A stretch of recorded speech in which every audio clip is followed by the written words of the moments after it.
घटा राजा अनधन राजा की घटा महालिया महाराजा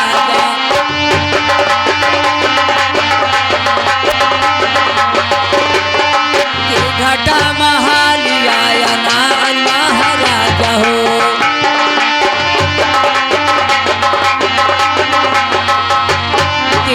रजवा बतिया माँ बाढ़ी बोला क्या तू है बातिया सुतारा महाराजा हो क्या तू है बातिया सुतारा महाराजा हो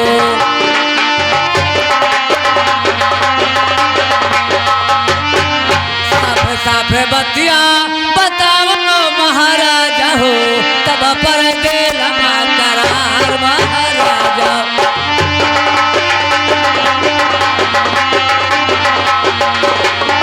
तब पर दिल करार महाराजा हो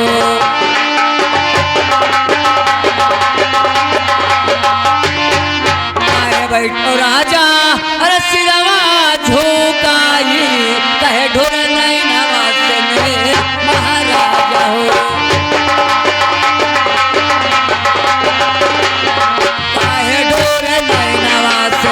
महाराजा हो बताइए महाराज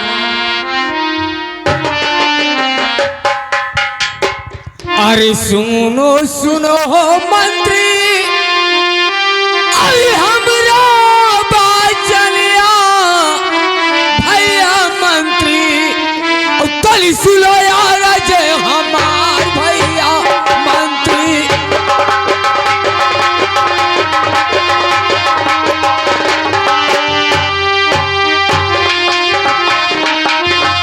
तली सुनो यार जय हमार भैया मंत्री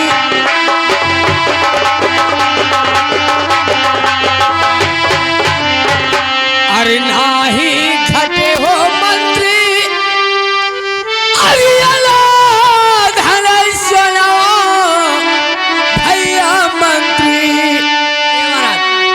नहीं घट पानी के पुराल भैया मंत्री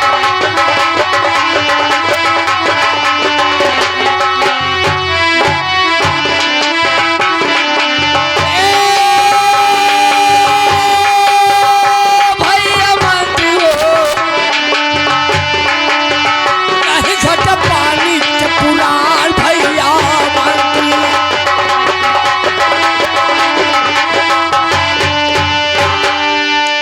अरे नाही घटे हो मंत्री सुनते हो सुनना अरे खाना सुपारी भैया मंत्री ना घट मगाही यहाँ के पार भैया मंत्री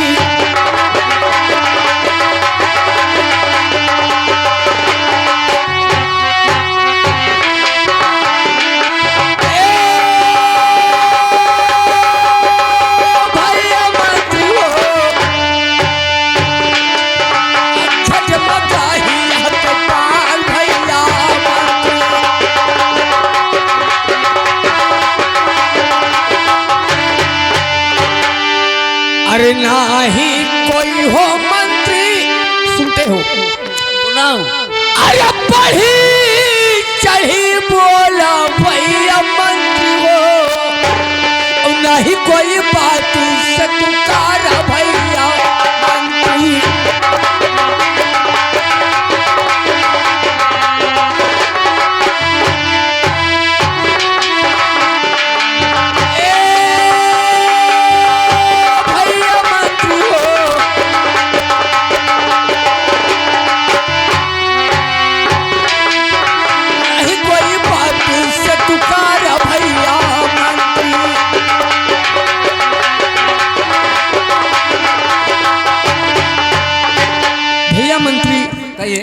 मुझे कोई बात की परेशानी नहीं है ना कोई मुझसे बढ़ चढ़ कर बोला है ना कोई चीज की हमारे यहाँ कमी है, लेकिन जो कमी है अगर आप पूछते हो तो मैं स्वयं बता रहा हूँ। बताइए महाराज।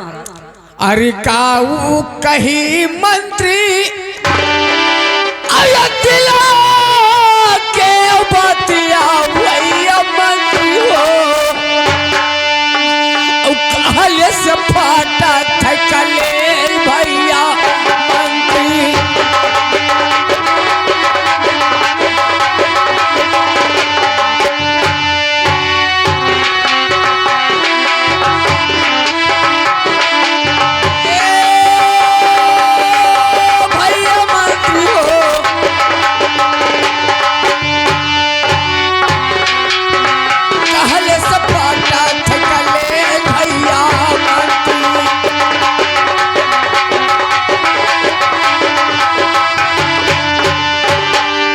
अरे 6 महीना बीते, सुनते हो? अरे बेटा कैसा कुलवा अब लौटी नहीं आए वही बहाली भैया मंत्री।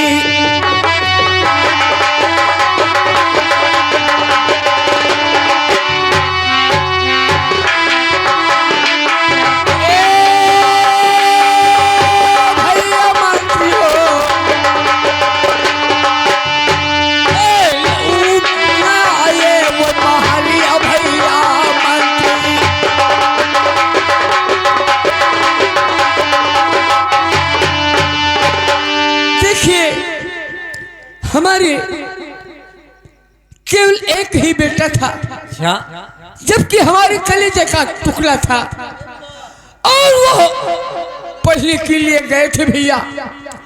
आज 6 महीने के दिन बीत गया लेकिन आज तक महल पर वापस नहीं आए। एक तो हमारा समय बुढ़ापा का आ गया। मैं सोचता हूँ कि जितना दिन तक मैं जिंदा हूँ यह राज और काज प्रजों का देखभाल हो रहा है। जिस दिन मेरा जिंदगी खत्म हो जाएगा इस राज का मालिक कौन बनेगा भैया? सुनो सुनो राजा हमारी अरजिया राजा, सुनो यार जय हमारा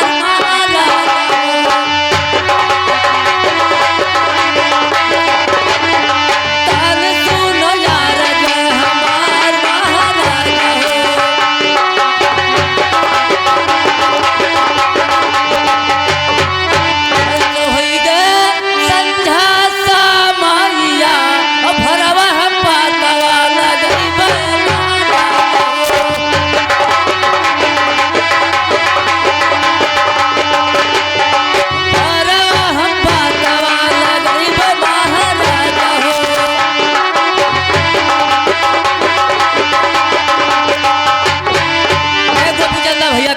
औस से पता लगा के मैं औस से आऊंगा महाराज। ठीक है भैया मंत्री, सुनिए मेरी बात को। कहिए। अरे जाओ है जाओ मंत्री,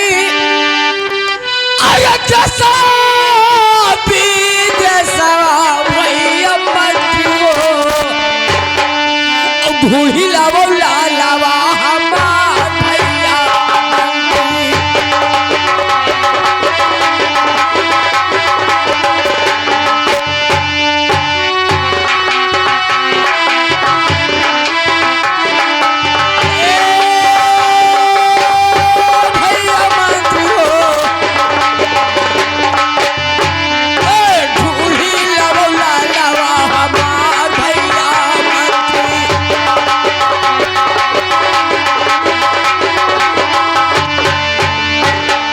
से पता लगा के साथ में लेके और से आऊंगा महाराज।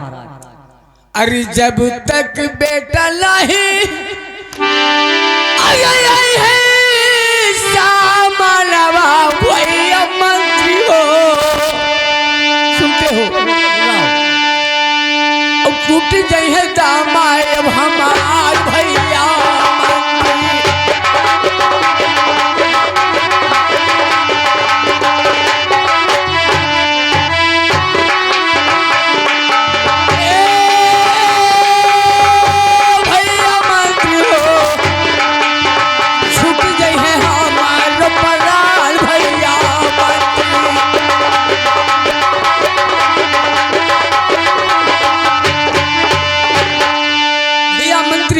कहिए। बहुत तपस्या के बाद में हम केवल एक लाल पाए थे, हमारे दिल का वही एक टुकड़ा है, और जब से वे पढ़ने के लिए गए आज तक वापस नहीं आए। और मैं सोचता हूँ दिल बदिल हमारा घटता जा रहा है, बढ़ता नहीं है भैया।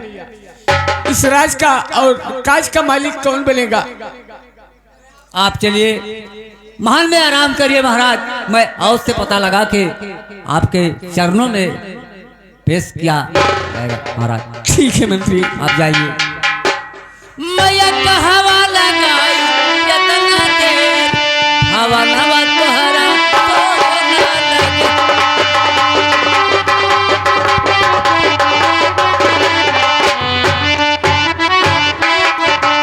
मैया का हवा लगाई यतना देर, हवा नवा तोहरा सोना लगे।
अरे सतगुरु हमारे भेजावे रंगा चोली साहब हमारे भेजावे रंगा चोली।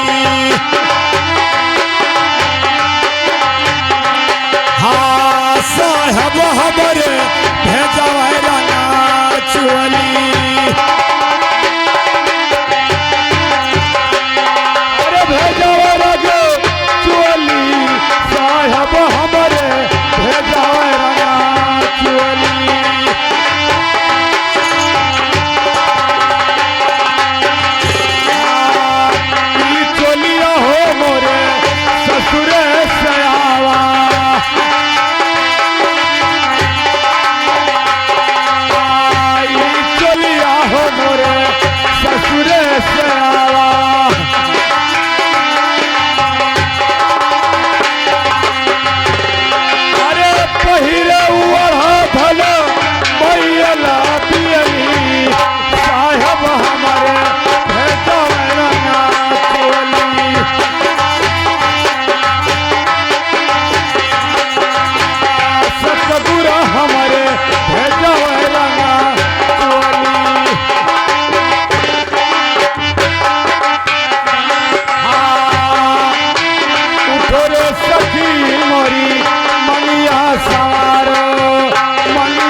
संवारो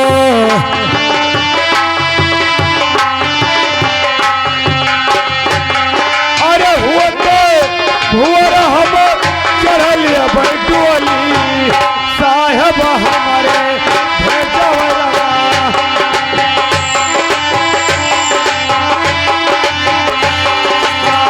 सतगुर हमारे भेजवरा चुअली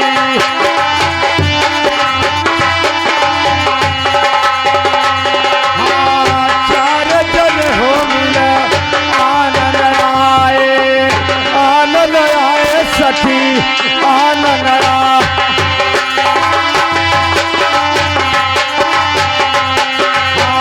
चार जन हो मिले आनंद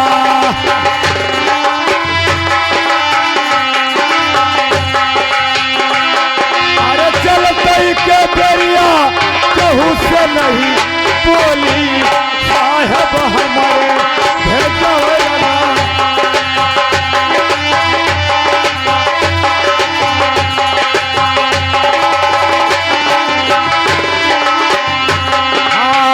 क्यों चुअर हो क्यों लकड़ी बटवारा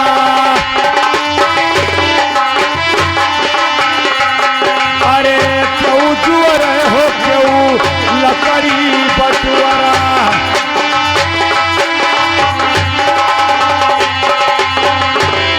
अरे कैसे फूका फगुनवा कहुअली साहब हमारे भेजवरा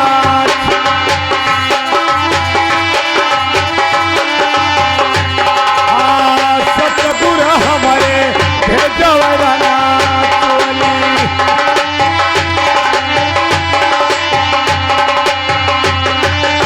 आज मैं चलते चलते अपने महल में पहुंच गया हूं और मैं देखता हूं यहाँ कि कोई दरबारी मंत्री है या नहीं है।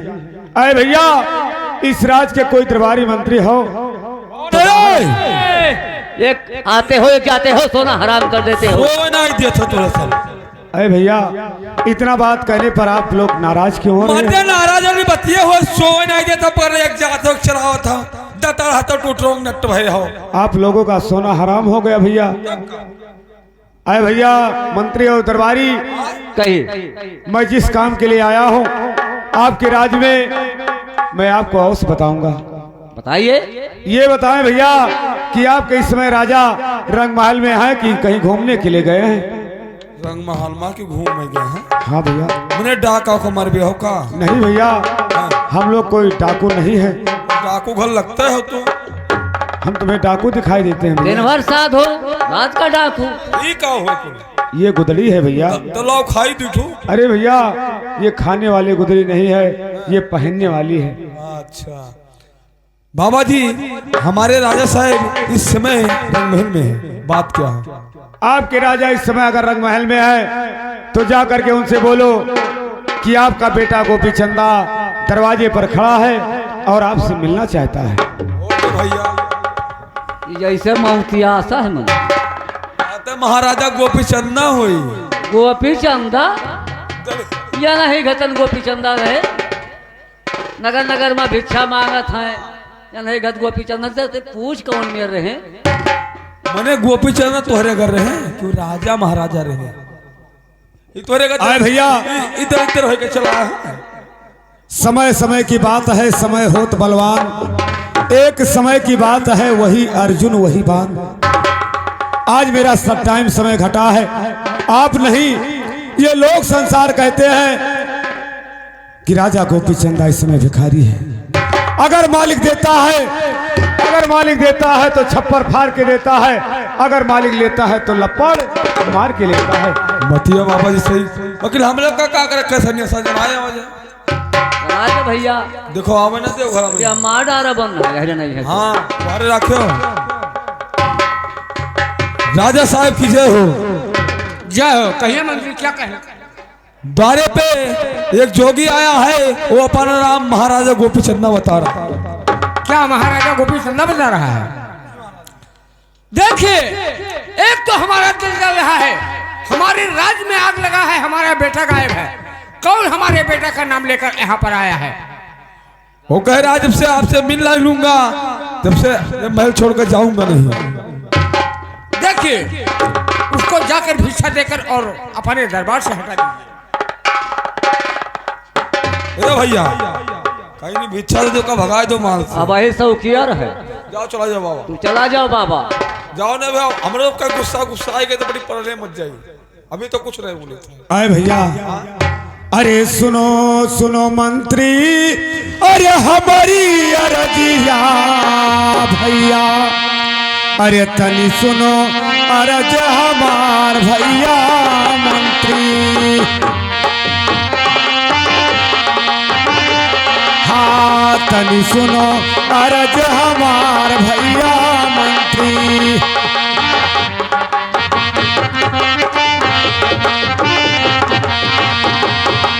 अरे जब तक न मिली है अरे पिताजी हमारा से, नहीं छोड़ब राजवा तोहार भैया मंत्री।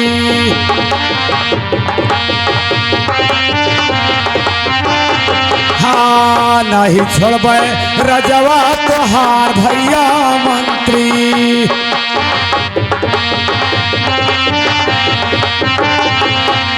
अरे जाई के कही दो भैया, अरे पिताजी से हमारे कैलिए भेटिया दीदार भैया मंत्री। हाँ कैलिए भेटिया दीदार भैया मंत्री।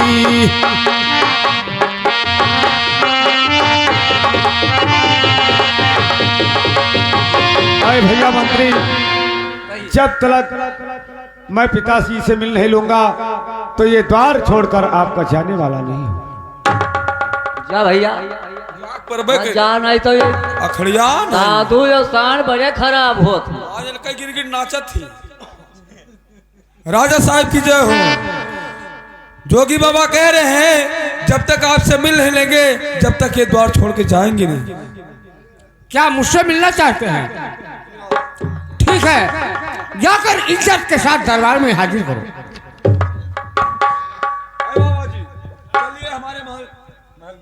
अरे भैया महाराज का आदेश हो चुका है, चलिए आप महल में चलिए।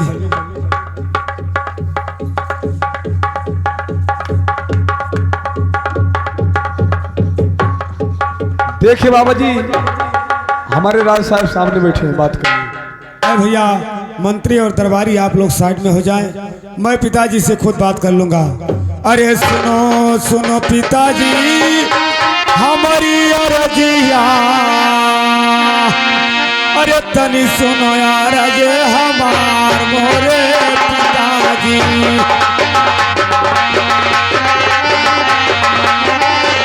हाँ तनी सुनो अरज हमार हमारे पिताजी।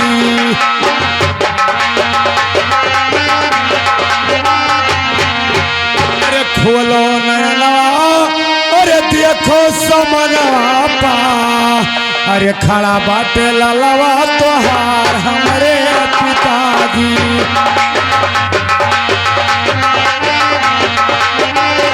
हाँ खड़ा बाटे ललवा तोहार हमारे पिताजी। चुप रहो।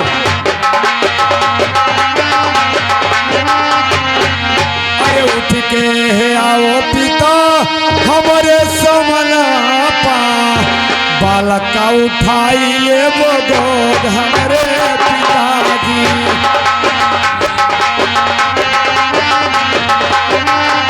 हाँ बालक का उठाइए वो गोद हमारे पिताजी।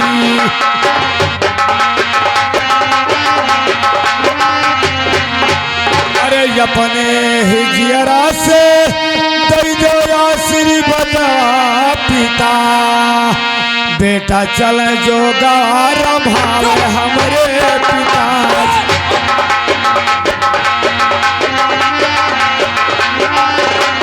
हाँ बेटा चल जो गवारा भाव हमारे पिताजी।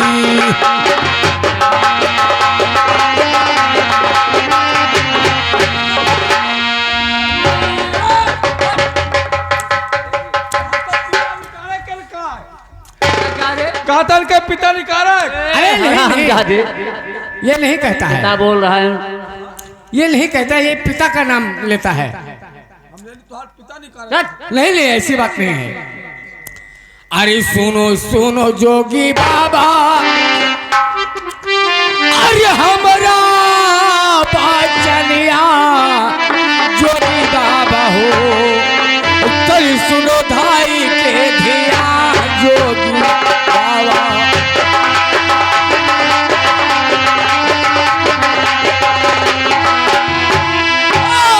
चल सुनो धाई के धिया जोगी बाबा।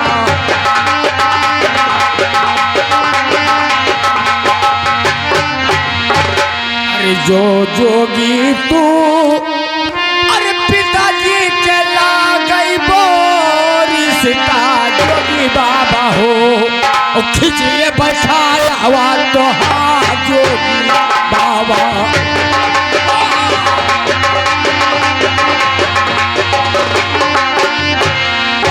खिंचिए बैठाया हुआ तो हाँ जोगी बाबा।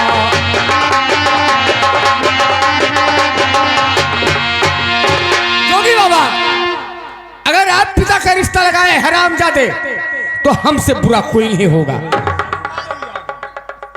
सुनिए जोगी बाबा,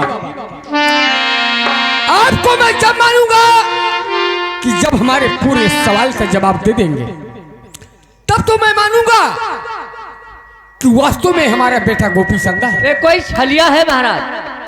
हमें लगता है कि हमारे बेटे का नाम और हमारा नाम कहीं से पता कर तब ये आया है। मारते खाते चले आया है कि कोई सवाल ऐसा पूछा जाए कि जो बता ले जाए। पूछिए। अरे सुनो सुनो जोगी बाबा, अरे हमारा बाचनिया जोगी बाबा हो, और तली सुनो यारा जे हमार जोगी बाबा।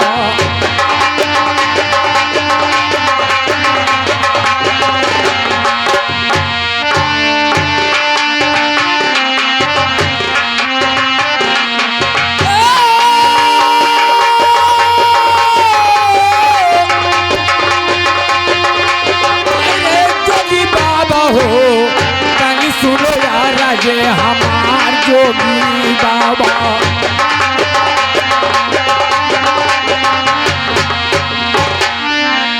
अरे कहावा है जोगी तोहरा, अरे सुबह से